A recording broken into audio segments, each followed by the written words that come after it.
uh, make some advancements for renters.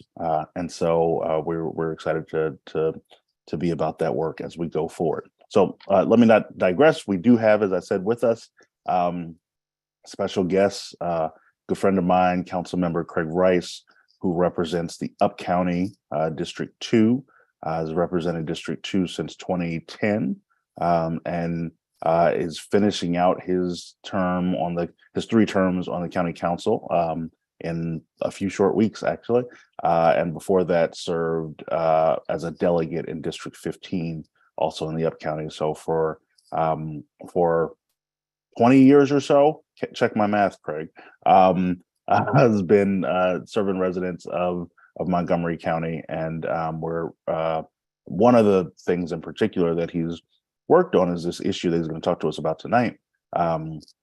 For anybody who buys a single family home in Montgomery County, you have to get a radon test. And radon's not a thing that people really know about, but it's an issue that Craig's been working on for a long time. It's one of those silent killers, they call it, in terms of dangerous substances. And so the county years ago under Craig's leadership passed some legislation to make sure that homeowners, prospective homeowners, before they buy their home, would be able to get this extra safety and security test to make sure that we can keep our family safe. And the council recently did the same to make sure that renters are availed of that same protection. And so, Craig, I think I'm passing it to you first to speak a little bit about your work, but good to see you, brother. Good to see you too, Will, and thank you so much to everybody that's on this call. It's been a while for so many of you, and look forward to hopefully seeing you in person at some event soon. But just wanted to say greetings to everyone who's on the call this evening, and really wanted to say to you that you've got great leaders who continue to work together with county government and state and federal to make sure that they're pressing issues that are going to ensure that you are able to live out your lives safely, affordably.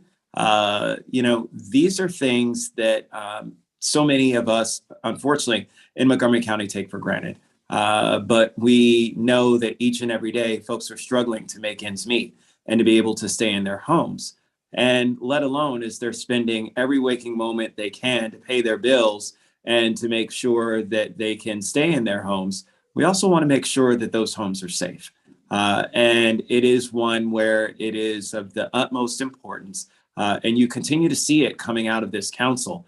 It was my good friend, Tom Hucker, who passed a bill just a few years ago about making sure that we had the rails on windows after the unfortunate, untimely death of a young toddler who fell out of a window in an apartment building. We continue to think, we've done some lead water bills as well, not only in our schools, but also in homes. These are things that we're continuing to just make sure that residents know that when you go into a place, it needs to be safe and it needs to be supported, because we know that you're working hard each and every day to pay your bills.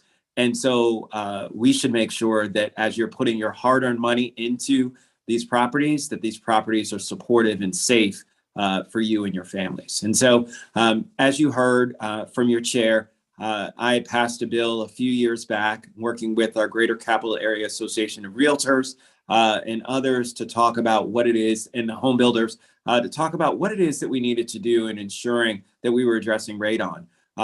Radon is, as you heard, a silent killer. It is the second leading cause of lung cancer in the United States of America. The leading cause is, of course, smoking. But it's interesting to think that the second cause of cancer, lung cancer in the United States, is radon exposure. And one of the things that folks don't know about this area is that we in this Mid-Atlantic region are actually in the highest tier that the EPA ranks for radon exposure, the highest. So each and every one of you, I hope that that scares you a bit and encourages you to go out and get a radon test. I was just listening to the radio yesterday and actually found out and heard folks that were calling in because they'd done a commercial and they were calling and asking about radon. And folks are saying, yeah, there's a new law that's been passed. And so now, and folks were ready to go. And that's great, because that's our objective. Our objective is to make sure that even though the law goes into effect in July 1st, you should still get a radon test. And you should still make sure that you're talking with your landlord if you do come up with a number that's high. I know our Department of Housing and Community Affairs is well versed on the issue.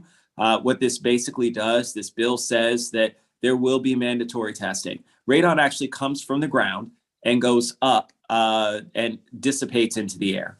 And so once it dissipates, it's not dangerous any longer. It's when it's in that concentrated form as it comes out of the ground. And that's where the biggest exposure happens. So especially if you are on a ground unit, a first floor unit, even a second floor unit, get your unit tested.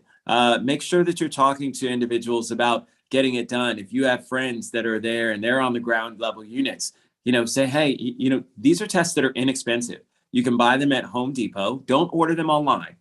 Don't order them online. And I'll tell you why in a moment. But make sure that you go to one of your local hardware stores, or you can also go on the website for the Montgomery County Department of Environmental Protection. And the Department of Environmental Protection has a link to where I think it's the University of Kentucky that actually will ship a test to you. I think it's only $10 or something like that. It's very inexpensive.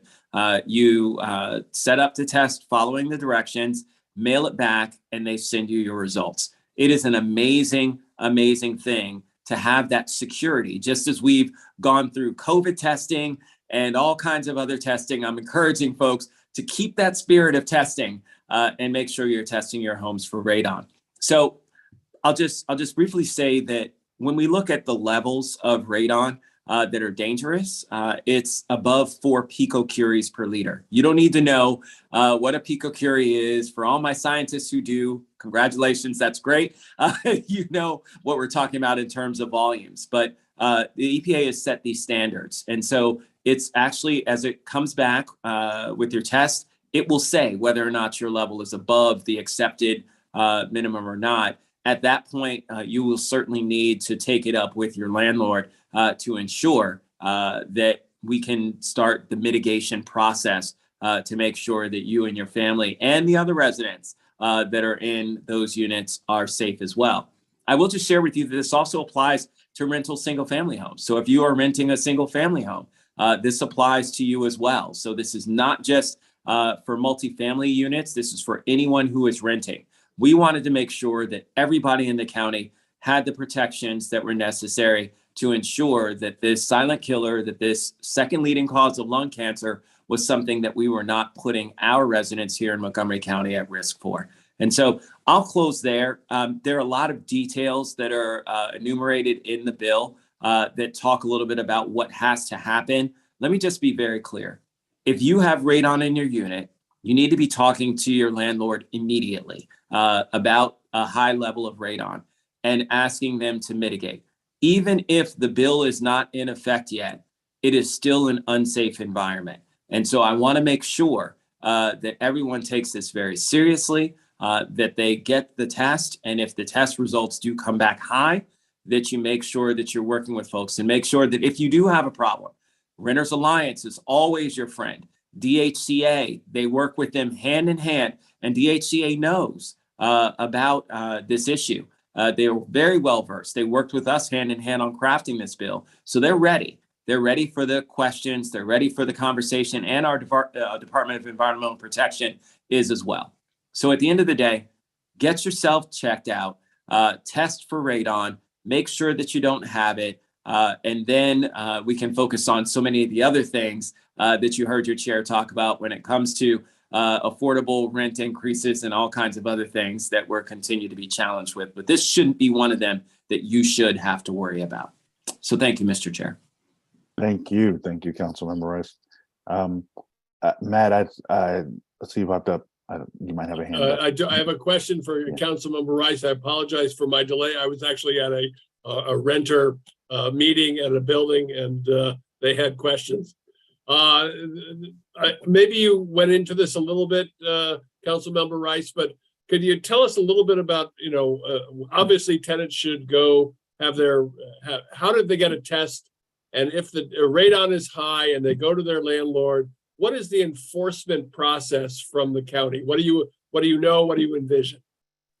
So essentially, once the law goes into effect, which is in July, a tenant will be able to break the lease with no penalty at all and move out of the unit because that would be deemed an unsafe environment for that individual. It is very unlikely that a landlord would refuse to mitigate a building. And the only reason why I say that is because it's not just that tenant.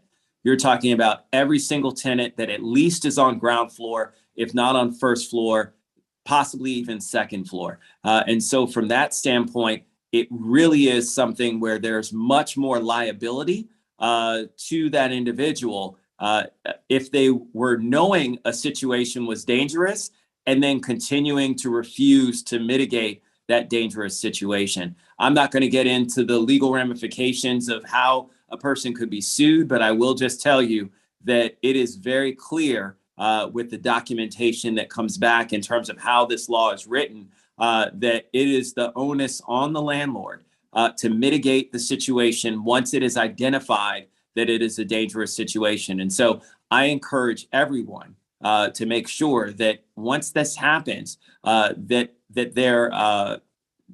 they notify their landlord. But keep in mind, this isn't just about individuals testing, right? I'm advocating for individuals to test just for your own well-being in terms of comfort in knowing that you're not at risk and you and your family and loved ones aren't at risk.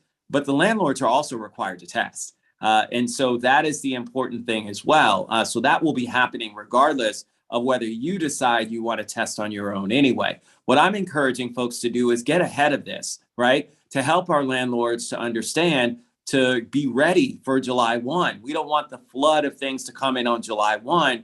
We want to give our landlords a chance to understand what kind of issues they may have so that they can work with tenants on being able to mitigate the situation. No one should want an individual to be put in a situation that is life-threatening, that is something like what radon represents. Again, no one wants to see folks that are living in units for a long period of time end up coming down with lung cancer and looking back and saying, I wish I had had my unit tested. And the landlord saying, I wish I had tested this unit because, that tenant was a great tenant of mine, a person who I knew and appreciated being a part of, our business family. And therefore now you've jeopardized the health and well-being of them and their families. It's a bad situation all around that I think we all want to avoid, something that involves environmental justice. And so from that standpoint, it really is important for us to be team on this, and it is team safety.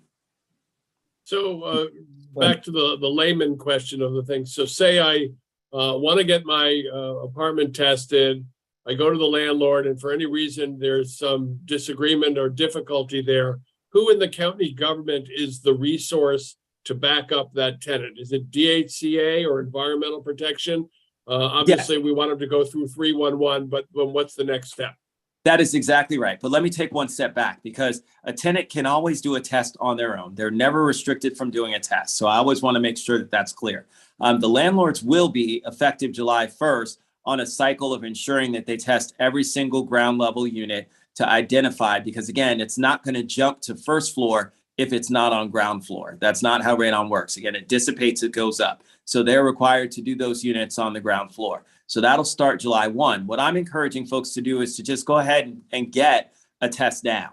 Get an individual test. There is no restriction for anybody in getting that done. Now, after July 1st, if in fact a test is done and a high level is found, it is required by law, this is the law, that they notify the tenant that there is a high level of radon. And at that point, the clock is ticking. It is a 90-day shot clock to be able to say, we need to mitigate this situation.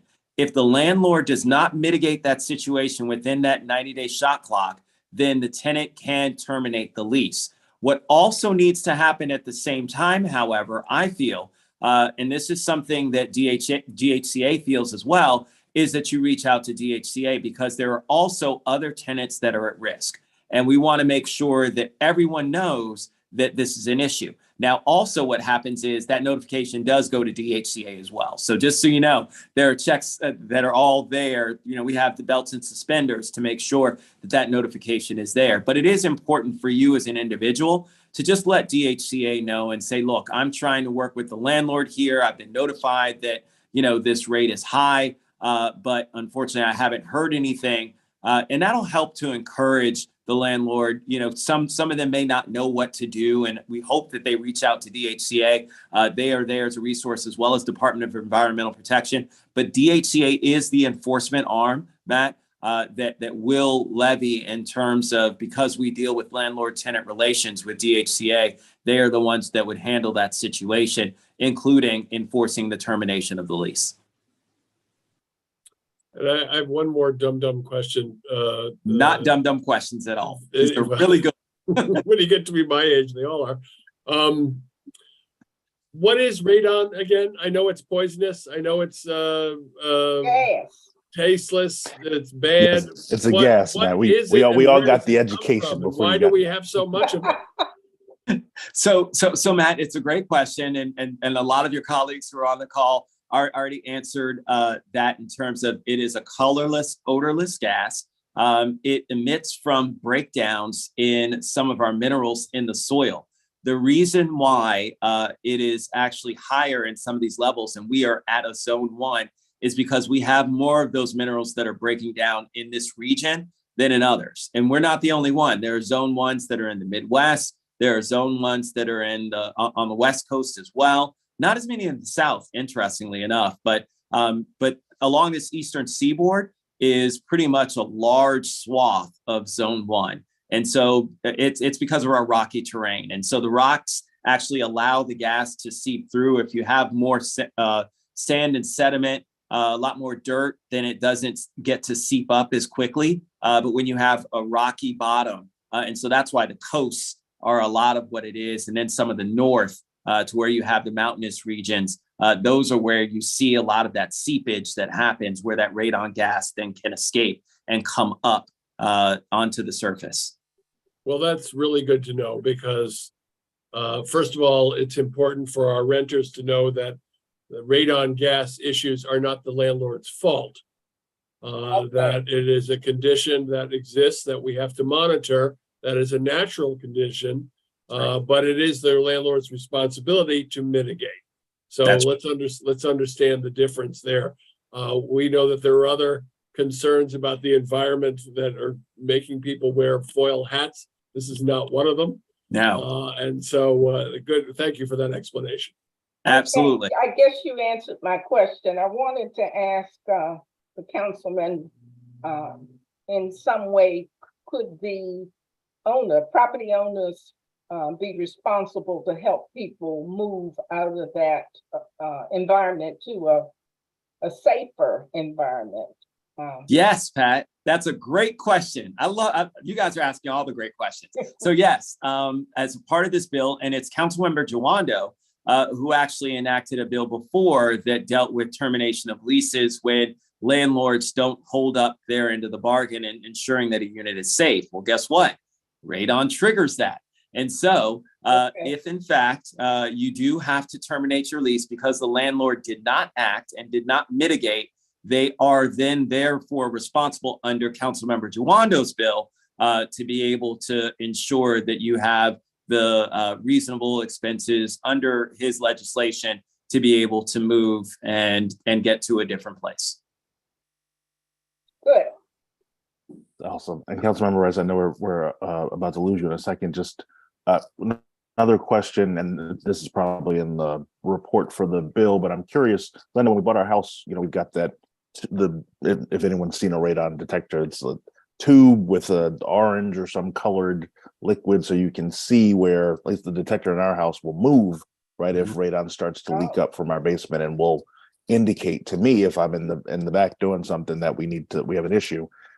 I would imagine, or I don't know, are there similar detection devices in our multifamily units around the county, number one, and number two, if a resident, in addition to needing to get a test to test their own unit, could a resident ask of their landlord, sort of what the current knowledge is, right, of radon issues. I agree with you completely that would imagine there's 0% chance that there's a landlord in Montgomery County that would know of a radon issue and decide not to abate it, right? But if residents are like curious, can they? Do we have some kind of detection devices already in? Some of the newer devices are still up in the air in terms of their effectiveness from a running kind of analysis of the radon gas. So typically it's a standardized test to where you have the air that's tested for a certain period of time. Then those gases that are trapped in that device during that time are then analyzed to see whether or not those units of radon are in a concentrated enough level to create concern, which is that 4 picocuries per liter level.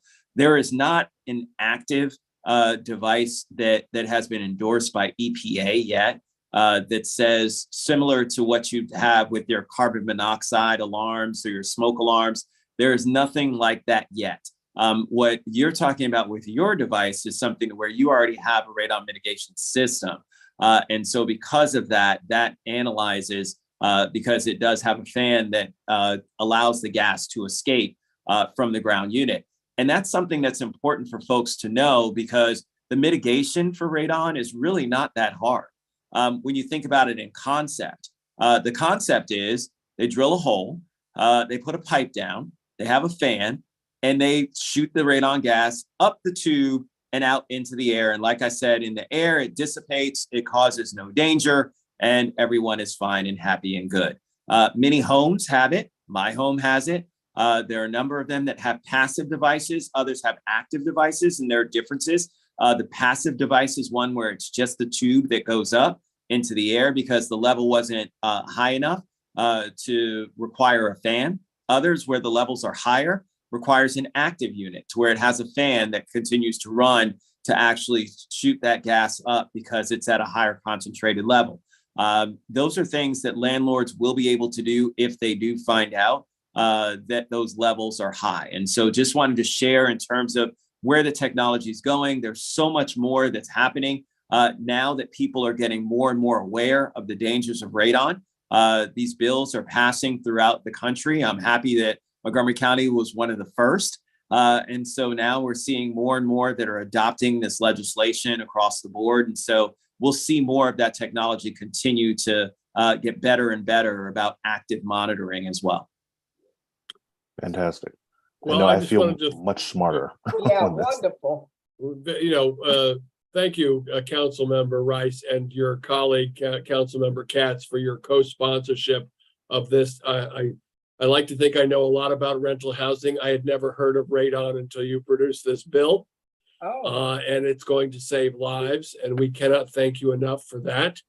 It is incalculable what it means to people who fall sick because of these issues. And so if we save one life, or maybe even more than that, it's an invaluable service. So we thank you for that. I also, on behalf of the Renters Alliance, if I may, Will, simply say thank you for your service on the council for all of these years, and for the council support of the Renters Alliance. As you see around you in this particular Zoom, we have 2 staff members. One of them is still up at the tenants meeting that I scurried out of.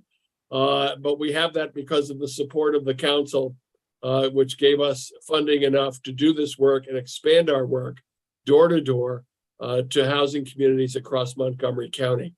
And so we thank you for that support, and we look forward to your continued support for the rest of your term. And of course, we wish you much success in what will undoubtedly be the rising fortunes of Craig Rice. Well, thank you very much, Matt. Councilman, excuse Yes, me. ma'am. Before you go, we have one of our renters would like to know how often. Yep, I saw that. Okay, good. Yep. I actually saw that question, and I was just going to say thank you, Matt. I really appreciate it. It's been an absolutely incredible ride. Many of you I've talked to about this behind the scenes in terms of what it's meant.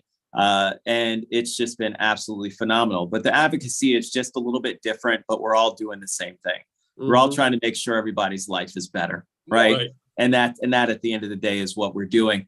For anybody who has questions about frequency of testing, what types of tests that are acceptable, all those kinds of things, I will encourage you. I will make sure I put into the chat our Department of Environmental Protection's website to where they talk about radon. But I will tell you right now, all you have to do is just type in Google Montgomery County DEP radon.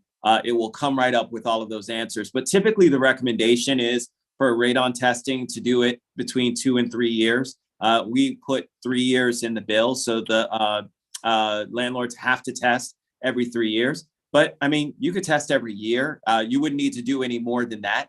It is not something to where it's going to pop up overnight and then all of a sudden be an issue. And it will be flagged by others as well. That's the great thing about this. And that's why I encourage folks to just be aware. You know, one person may be on a cycle of that they're testing in June, and another unit may be that they're testing in a cycle of November. Right. And another one may be April. And so, you know, it really does give us a great sort of consortium of all different kinds of test results to be able to ensure that we're getting the best results that we can to protect our residents. Yeah. Yep. Thank you very much for joining us this evening, Councilmember Rice. Thank you, guys. I really Thanks so much. appreciate it. You guys take care and stay safe. All right. You too. Thanks. All right. Thank you. Likewise. Will, you had also mentioned that you're off to another meeting. Are you able to stay with us, or do you have to hop? I do have to hop, unfortunately, and I don't want to hold folks up, so because I know there's some important information coming. But Matt, just so you know, at the beginning, and I assume there'll be some discussion of this, you know, during the conversation. You know, talked about some of the work that's going to be happening at the council on some of these bills, you know, with regard to how we can address rising costs of rent and other issues. So I know there'll be a good discussion of that in my absence, but I apologize for having to duck out on folks, but good to be with you this evening. Thank you for multitasking as always. Of course. Let me just throw in a couple things that related to what our chair, Will Roberts, said, and welcome Melek Demir, who chased after me after this tenants meeting up county. Mark Elrich, the county executive who was elected for a second term yesterday, mentioned at his celebration meeting that he is proposing a countywide rent stabilization bill. I'd like all renters on this call to keep paying attention to how that bill develops.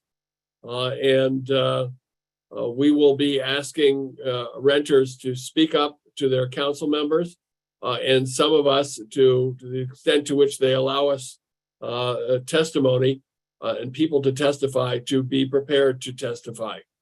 I can't think of anything more important than keeping housing affordable for renters than a rent stabilization bill. It has always been the position of the Renters Alliance that we take a very balanced approach to rent stabilization. We like to maintain a very credible, reasonable posture. We always have. We don't go off the grid. We think that landlords should be able to make some money, but we don't think they should make money by gouging rents, by creating unpredictable rents, and by destabilizing people unfairly. And this bill will go very far to addressing that instability in housing. We are also looking at, on a state level, because it has to be in the state, to address eviction law. Stabilization can be a local law, but eviction law is a state legislature issue. And we are, again, our board member and state delegate, Janelle Wilkins, will be proposing a just cause eviction bill that will protect renters in that it will require a landlord to automatically renew a lease year to year, or 2 year to 2 year, or month to month, whatever it is, unless they have a stated justifiable reason not to. Right now, with just 60 days notice at the end of any lease, a landlord can give notice to a tenant that they are not going to renew the lease And if the tenant stays one more day over that term, they are what's known as tenant holding over. And you can be evicted for that. And there is very little defense against it unless you can prove retaliation, which is nearly impossible, since the landlord doesn't have to say why they're not renewing the lease. Putting whole communities in jeopardy of losing their homes simply for pursuing required or promised services, pursuing their rights, pursuing better quality of life, or trying to negotiate a fairer rent increase. The landlord doesn't have to say that they're going after you for any of those reasons. And so there's no way to prove that they're retaliating against you. And whole tenant communities have had a chilling effect in pursuing what they're entitled to because they're in fear of losing their homes. So rent stabilization on one hand, locally and on a state level, just cause eviction law, which is not a controversial law. The landlords will say it is, and their friends will say it is, but it's not. It exists in Washington, D.C., and has existed for decades. It exists in New York. It exists in New Jersey. It exists in California and other parts of this country and in Europe. The problem is that Maryland has been a rural state and has not had the kind of renter density that it has now. But the legal infrastructure that protects us has not caught up to the demographics. And so these bills need to be put in place, and we're going to need everybody's help to get that to happen. David, I'm sorry to interrupt your leadership on this call. What's going on, and do we have questions or concerns for our attendees? There was none to interrupt. Though I did want to interject right then, though, that it does exist here, even in certain buildings that receive a subsidy, a tax credit already. There already is that protection in some of those units. So it's definitely not a foreign concept that is some outlandish thing. But no, we have. I don't know if anyone else has thoughts. But we had some questions related to the COVID rent relief program here in the Q&A. I don't know if we want to jump to that or if there's anything else that I want to interject here. So in that case, I mean, I will go ahead and say we don't have a representative here from DHHS, this evening, but we are in contact with them, regularly. We do, receive a lot of inquiries about this, and so I don't know, have many updates to offer other than that it's still certainly open.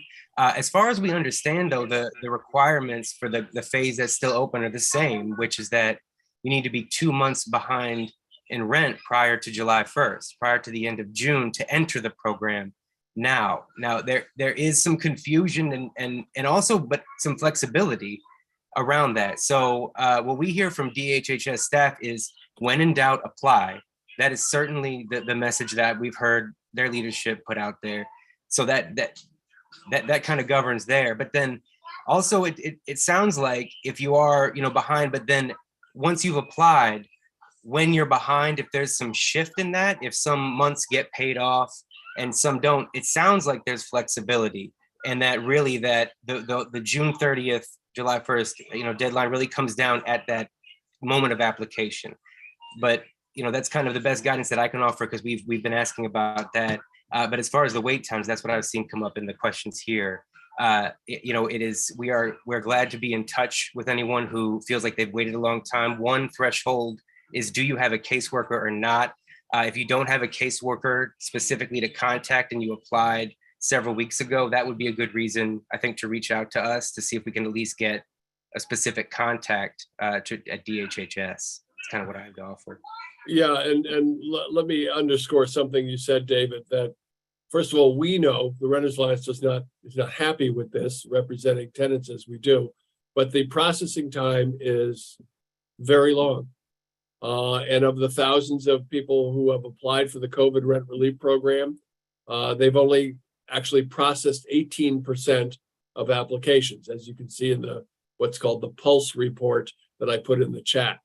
So we know it's long. It is the Renters Alliance position that they should get to people early so that you don't end up in court before you get your rent relief. But that is not the position of the county's Health and Human Services Department, which is prioritizing those people who are in court or facing imminent eviction. I worked in an emergency room, regional trauma center all through college. And I know from that experience that one of the worst places to do public health is in the emergency room. How many times did we say to people, geez, if you'd come to us sooner, we could have done something for you. Well, the same thing with rental housing and this eviction crisis for people who are impacted by COVID. We wish, our position is we would want them to get to you sooner, but that's not the way the process is working, and we are frustrated, and we understand your frustration. For those who have been denied your COVID rent relief and you're not sure why, that's what we're here for. Contact us at info@rentersalliance.org. David, our staff person here, is often in contact directly, and we can deal with HHS if there is a disagreement on a denial. Some of the denials are simply because they didn't get paperwork, but they communicated something to you that sounds like you're not qualified. You may be qualified. It just may be some bureaucratic thing that we can solve to get you back in the loop. The other thing is that if you have moved from getting a threatening letter from your landlord that says you're going to have to leave if we don't get the rent, or we're going to file in court if we don't get the rent, and you don't get your COVID rent relief, and then you get a court summons, you need to be sure that you are alerting the COVID rent relief program that your situation has gotten more critical. Failure to do that will be a failure to prioritize your application. And so, Malek or somebody, would you please put in the chat the email that HHS requires that if you're in the program and your eviction situation is becoming more critical, you must inform them. So if you've gotten a court summons, or worse, if you've gotten the sheriff's notice on the door after you've been to court, and we urge you all to go to court, then they need to know, because they will prioritize your application. If I can tack on to that too, all the more reason also because outside of the COVID rent relief program, there is other kind of emergency funding, relocation funding, things that the county has available when things cross a certain threshold of urgency. And so please update the county on that. And then also I like to throw in that separate from the county, if you live in Rockville, Gaithersburg, or Tacoma Park city limits, those municipalities have funding for renters less, but separate from the COVID rent relief program, especially if you're in an urgent circumstance. That's really important, David, that they have their own pots of money. They're independent municipalities. They urge you to apply to the county first. If you need more money than what the county can give you, then you might be able to get assistance if you live in Rockville City, Gaithersburg Municipality, or Tacoma Park. While you're waiting, if you're facing more critical situation, you might also try them and see what they have. They have to get this money out the door. It's not theirs, it's ours. I'm looking in the chat and I see a couple of interesting questions. One had to do with what kind of leases the landlord has to offer you in terms of renewals. I can't answer why anybody would give you a 15-month lease renewal offer. The landlord can give you whatever they want, but if you live in Montgomery County in general, not necessarily Tacoma Park, Rockville City, or Gaithersburg, but if you live outside of those municipalities, the Renters Alliance, along with our partner, Mark Elrich, who was on the council at the time, passed a law that said they can offer you whatever, but they have to also offer you a 2-year lease. So if you have a renewal notice that does not include a 2-year lease offering, it's what's known as defective, and they have to reissue it 90 days prospective and include a 2-year lease offering. So if you have a problem with any of that, let us know so we can take a look at these renewals. The renewals also have to include other elements, including the county's voluntary rent increase guideline, how to contact the Office of Landlord and Tenant Affairs if you disagree with the increase, the 2-year lease offering, and so on. And it has to be 90 days prospective. So if none of those things exist in your renewal and you live outside of those 3 municipalities, then the law applies. And a defective renewal notice, if you received it, you found out 6 months ago that what you of a renewal 6 months ago, they can't, the increase that you paid has to be credited forward, and they have to reissue a new renewal notice that is 90 days prospective. They can't rescind the renewal notice. They have to correct it. So I hope that addresses that particular issue that was raised. Yeah, we understand they're focusing on writs and they're focusing on the eviction at the crisis end of the spectrum. That's not something we support. We're dealing with it best we can, but they've heard us and they will continue to hear from us. It is illegal, as far as I know, David backed me up here, if neither of us are lawyers, but we play them on TV.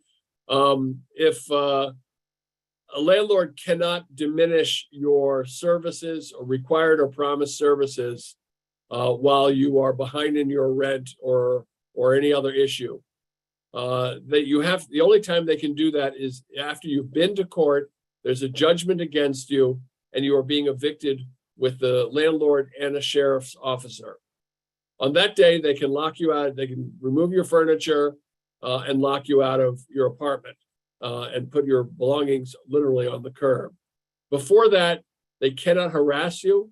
They cannot cannot cut off your electricity, cannot change your locks, cannot come into your apartment without proper notice.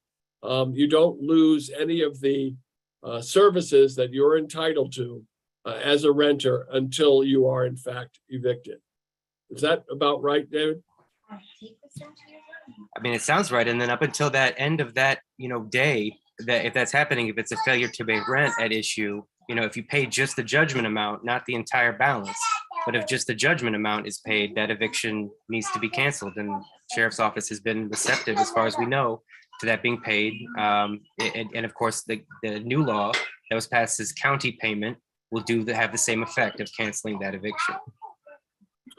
That's called pay and stay. And right up until the sheriff comes, if you can pay down what you owe in rent, you can stay, unless under one circumstance, you've had 3 judgments against you in a 12-month period, and the landlord has decided not to allow a 4th time.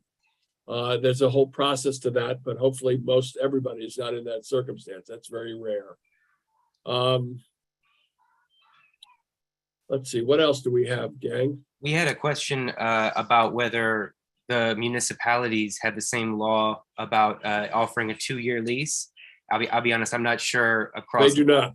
Okay. They do not. And so you need to go to, we urge them to, and if you live in one of them, I urge you to tell these city councils that they ought to make their law consistent with Montgomery County. But they do not. Local municipalities have their own housing laws.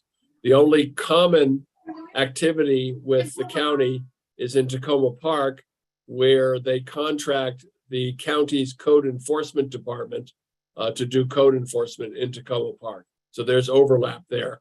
But in Gaithersburg and in Rockville City, their housing departments are independent from the county, and their laws are independent from the county, even though much of their laws are similar, but not all of them.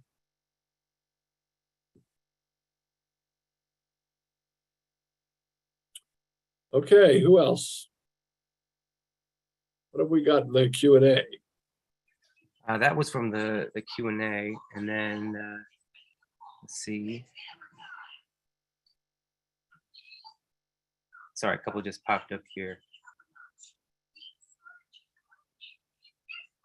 Oh yeah, Matt, are you seeing this, that there's a difference in price in the across the different term lengths? Is that something that you see pretty commonly? Unfortunately, yes, and some of it is outrageous. We've seen month-to-month leases with an extra $500 fee if you go month to month. Just outrageous, but they can do it. As long as there is no rent stabilization in Montgomery County, there is no protection against rent gouging. And again, our law that we passed only required that in a renewal has to include a 2-year lease offering. They could offer you a 10-year lease offer if they wanted to, or they could give you a lifetime lease if they wanted to. They could also give you a 30-day lease if they wanted to.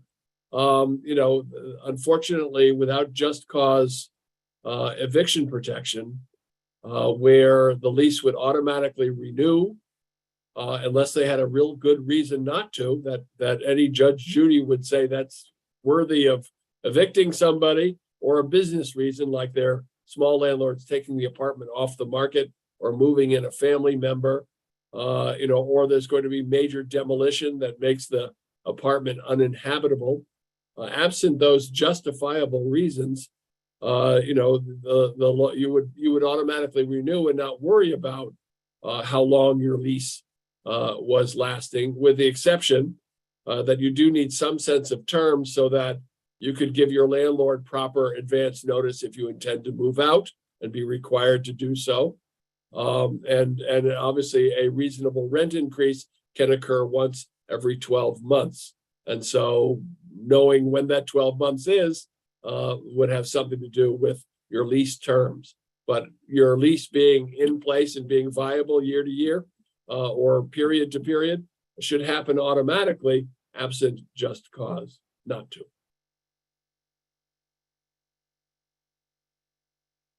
What else do we have? I know everybody's exhausted from the election, including We had a question myself. earlier. We had one earlier that I actually missed. That someone got rent relief earlier, and I think something about was maxed out at a cap of, I think there was a 12,000 cap before, but I think the question is kind of about is there more available now? And the short answer is if your income is below a certain level, there is, if you've gotten assistance the first time, there is further assistance available. I believe up to 18,000. Is that? It could be. I think it's case by case, and you have to be really, really low income for that. But I think, David, what Fernando from Health and Human Services has told us, when in doubt, make sure that you've applied and have an application in. And do you have to reapply, David, if you've already gotten your money and your case is closed, or how does that work? Well, this has been a question for a couple people I talked to just over the past couple of weeks. Was they were worried, they applied very long ago, never really got kind of a decision. Maybe it was a little ambiguous about what happened, but then were told by a community organization to reapply for this phase, and then got worried that might have been to their detriment because, like I mentioned before, there's that hard June 30th deadline there. But what I think in this vein, what I would recommend is if you had a contact from any prior application, like there was an application before and you had a caseworker from that, I mean, my colleagues can chime in. I think reaching out to that person first before submitting a new application would probably be best practice. Does that sound reasonable? That sounds reasonable to me. If you have a caseworker, one should go back to the caseworker and say, hey, here's my situation. What can you do? I will say, unfortunately, we have a lot of experience with maybe the caseworker doesn't know all that they need to know. Maybe the person you're talking to is frustrated or overworked and is trying to close the distance between 2 points as quickly as they can. But if you're confused by what you're being told, or you can't get a hold of your caseworker, or you think that you've been denied unfairly, let us help you navigate that. We have successfully turned these things around before, and we will also give you the straight news of what's possible and what's not possible.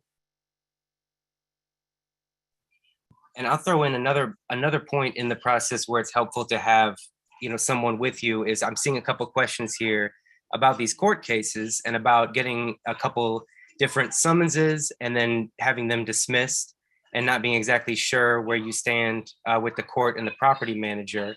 And I will confirm, I've seen a lot of tenants that have multiple filings that it becomes a little hard to track. And we had a question earlier about why the Pulse report doesn't include eviction filings versus judgments or writs of restitution. And a lot of that is because that's technically available to the public, but it's you have to go ask for it. It's not really out there. It's not easy even for the tenant to necessarily walk into the clerk and say, where am I at? How many cases do I have? So we do want to mention the self-help center that's at the Rockville District Court on the second floor that has attorneys available for questions. And then the floating attorneys that are there outside the courtroom from places like CASA and Legal Aid and Homeless Persons Representation Project. We recommend you go to court and look for those folks if you have questions. Good. I saw the last question coming in here. What was it? It was, yes. We are seeing excessive rent increases occurring across the county. We do not know how many. And last time we got some kind of data out of the Department of Housing and Community Affairs. They had received about 120 complaints with an average increase of 21%. But the complaints were as high as 90% rent increases. Is it because of COVID? Well, the landlords will say that they, were suffering dearly, of course. In our experience, the landlords and most landlords can pour mouth better than anyone I've ever heard in my life, including my sister and myself.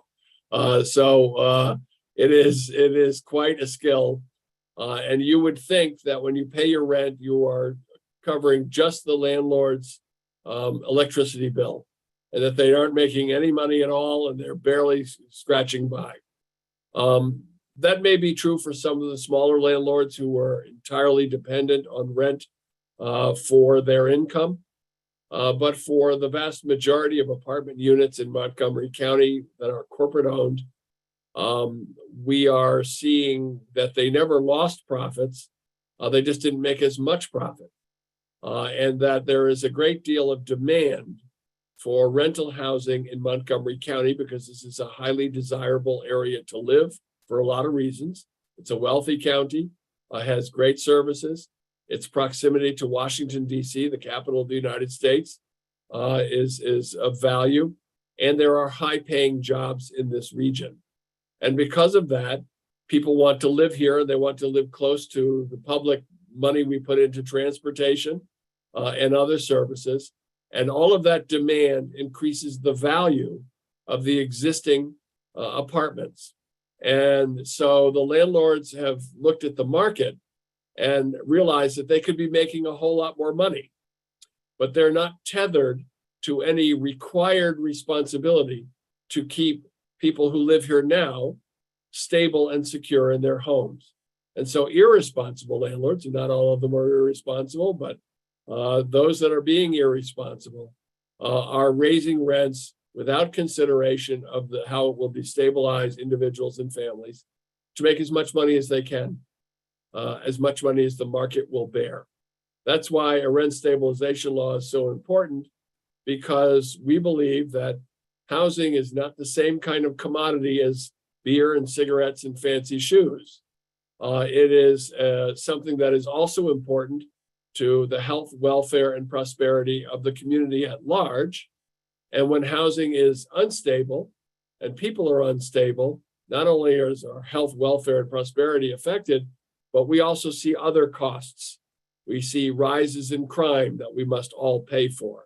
We see increased social safety net costs by increased homelessness and healthcare issues by people living in constant anxiety of losing their homes, and other types of costs that we will all pay for.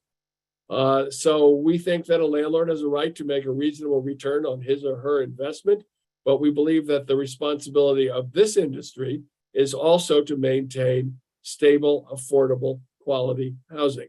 If you don't want to do that, get in another business. Go sell fancy shoes, go sell something that whatever the market will bear, but don't be in this industry unless you're willing to balance your profits with that responsibility. Okay, anything else? We had a mention of the Thrive 2050. Yeah. And some thoughts about that in the chat. In case, I don't know if anybody on our panel wanted to mention that or the recent panel, but I did see that. Well, we did record our last Render Town Hall with the acting director of planning, Tanya Stern, and with Councilmember Will Jawando to get their remarks on the passage of Thrive 2050 and its impacts on rental housing. So I would encourage people to take a look at that. It's on YouTube. If we can find it, we'll put it in the chat. And so I'm not sure whatever Thrive is going to do anything immediately, Yeah, but it is a concern for the next 30 years. As one thing that both the council member and Tanya Stern said, that the devil will be in the details. And so we'll keep an eye on it. The Renters Alliance doesn't really take a hard position one way or the other about building new housing. We just don't believe that we can build our way out of the problems that we have now. We need these other laws, these other protections to be put in place concurrently with this other development. No industry is going to build their way out of profits. And so part of the fallacy put out by those that say we can build our way out of it is that somehow the landlord developer industry would flood the market with more apartments everywhere, so much so that the competition would bring prices down. And as I said on Kojo Namdi a couple of weeks ago, if you believe that, I've got a 3-bedroom apartment in Chevy Chase for $300 a month. Just bring cash. So, good luck with that. That ain't gonna happen.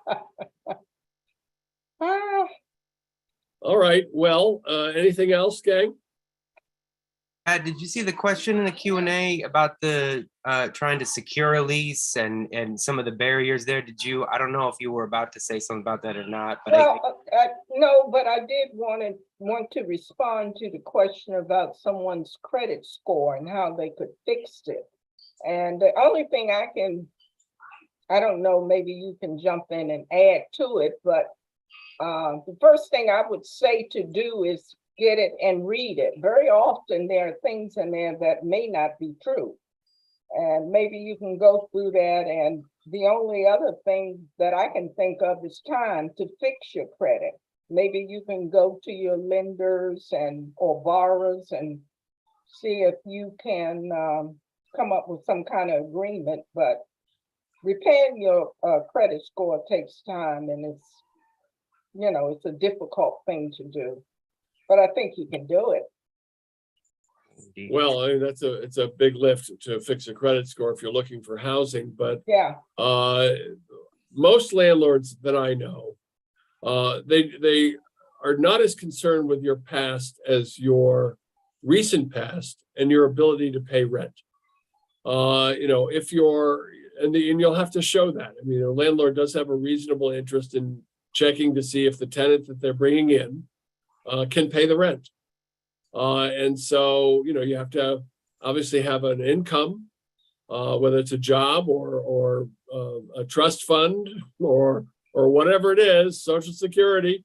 You'll have to be able to show that you can in fact pay the rent. And in the recent past, last year or two, that you have been able to pay the rent. I think for those people who are impacted by COVID, that becomes a little bit more difficult because in the recent past, you may have been out of work for a good chunk of time. We've seen people out of work for 18 months. Some people, even for 6 months can really ruin your finances if you're paying $1,500 a month in rent or more. All I can tell you about looking for housing is just like anybody would think, go to apartments.com. There is a moderately priced dwelling unit program for the county that has a list of apartment buildings that have lower than area median income, lower than market rate apartments that may be available. There obviously competition for them, but that's another thing. And if you're very low income, I urge you to go to the Housing Opportunities Commission to apply for a voucher. And also very difficult to get. It's very competitive. There are about 17,000 housing choice vouchers in Montgomery County and a waiting list of about 36,000. But they do prioritize not on a first come, first served basis, but on need. So, get yourself in the queue. And I'll add on that there, for better or for worse, I think for worse, in some of the comments that we're seeing is that the property managers have a lot of discretion about what they can ask for, and in the lease application process as far as income and credit. But that is a double-edged sword, and it varies widely from property to property. Has a lot to do with vacancy, and then there's a lot of new management coming in. So we see bars be high one place and low another place when it comes to income. But and this credit thing is one thing, but a criminal background check, I do want to flag, I don't believe they're allowed to do that unless that you've been offered a lease, actually. So I that's come up before. I want to throw that out there. Right. And, whoever you're applying to, that may be their rule, and they're allowed to do that and say, look, we've done a credit check and you're not acceptable according to us. I would want to be sure that that was in fact the reason, and that they're not using that for some other illegal purpose, like a discriminatory purpose based on race or gender or something that is illegal. There are a lot of properties out there to look at. So if one doesn't take you, you might be considering another. And then some of the non-corporate landlords, people who are renting individual apartments or renting a home or renting what they call an accessory dwelling unit, or an apartment that's on their property or under their house or something like that. If it's licensed, and I want to make sure that it is, so that it meets code, that's another opportunity to look for more affordable housing if the particular property you're looking at won't rent to you because of your credit score. And you listed all those, ways that people can show income earlier, whether it's a trust fund or an HOC voucher. If you get the impression that the way you're going to pay is not favorable to them, that they're not allowed to deny for that. Source of income can't be a reason of denial. So please follow up with us or the county if you think that happened. Okay. What else do we have, folks?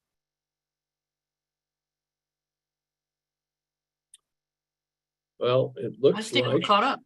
I think we are caught up. Q&A here. We'll give you all a few more seconds to put something in the chat if you have a question or concern. And if not, then does Montgomery County issue, what is that? Does Montgomery have issues with illegal apartments? Yes, they do. In fact, every municipality in the country has issues with illegal apartments. That's why we suggest that if you're going to move into a place, make sure that it is licensed.